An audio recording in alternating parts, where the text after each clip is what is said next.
Price Lord. Bible വചനങ്ങളിലൂടെ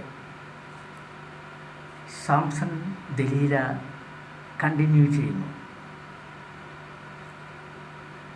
അങ്ങനെ രണ്ടാമത്തെ പ്രാവശ്യവും സാംസനെ അവൾ പരീക്ഷിക്കുകയാണ്. സാംസൺ പറയുന്നു, പുതിയ കയർ കൊണ്ടുവന്ന് എന്നെ ബന്ധിച്ചാൽ എൻ്റെ ശക്തി ക്ഷയിച്ച് ഞാൻ മറ്റു മനുഷ്യരെ പോലെ ആകുമെന്ന്. അവൾ ഫിലിസ്ത്യരോട് അത് സൂചന കൊടുത്തു, റിപ്പോർട്ട് കൊടുത്ത് അവർ പുതിയ കയറായിട്ട് വീണ്ടും അവളുടെ വീട്ടിൽ തമ്പടിച്ചു. ഇവർ സാംസനും ദലീലയും പുറത്തു നിന്നും അകത്ത് വീട്ടിൽ വന്നു കഴിഞ്ഞപ്പോൾ അവൾ അവനെ ആ സ്നേഹത്തിൻ്റെ പാരമ്യതയിൽ ആ പുതിയ കയറോട് ബന്ധിച്ചു കഴിഞ്ഞപ്പോൾ അപ്പോൾ തന്നെ അവൾ സിഗ്നൽ കൊടുക്കുകയാണ്. ആ സിഗ്നലിൽ ചിലപ്പോൾ എന്തെങ്കിലും സൗണ്ടായിരിക്കാം. ആ സിഗ്നൽ കൊടുത്തു.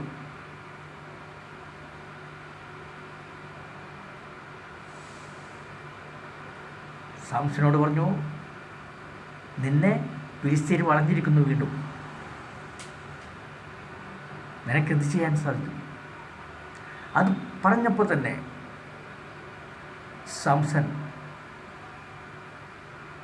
വെറുതെ ചുമ്മാ ഒരു ചരട് പൊട്ടിക്കുന്നവനെ പൊട്ടിച്ചോ. അപ്പോൾ തന്നെ സിഗ്നൽ ഔട്ടാക്കി. ആ കൊടുത്ത സിഗ്നല്, ഫിലിസ്ത്യർക്ക് കൊടുത്ത സിഗ്നല് നേരെ തിരിച്ചാക്കി. ഫിലിസ്ത്യർ വന്നിരുന്നെങ്കിൽ അവരപ്പം തന്നെ തീർത്താനെ. അത് അങ്ങനെ അപ്പോൾ ഒരു ഫൈറ്റിങ് കൊടുത്ത് വന്നു കഴിഞ്ഞിട്ടുണ്ടെങ്കിൽ പിന്നെ മേലാൽ ഇവളുമായിട്ട് കാണില്ലല്ലോ. ആ ഒരു സംഭവം മാത്രം മറച്ചു വെച്ചോളൂ. അവരെ അന്ന് പിരിഞ്ഞു. അന്ന് രാത്രി ഭക്ഷണമൊക്കെ കഴിച്ച് അവർ വീണ്ടും പിരിഞ്ഞു. സാംസൺ തൻ്റെ വീട്ടിലേക്ക് പോയി.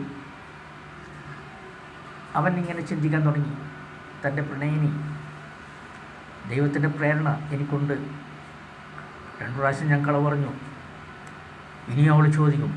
എൻ്റെ ശക്തി പറഞ്ഞു കഴിഞ്ഞാൽ അവൾ വഴിയായിട്ട് പുറത്തേക്ക് പോയാൽ തീർച്ചയായിട്ടും എൻ്റെ എല്ലാം തീർന്നു. അവനത് മനസ്സിലായി. അവൻ വീട്ടിലൊന്നും ഉറക്കമില്ല. പിറ്റേ ദിവസം വന്നാൽ പിന്നെ ഇവളെ കാണാതിരിക്കാനും പറ്റാത്തൊരവസ്ഥ. ഇവൻ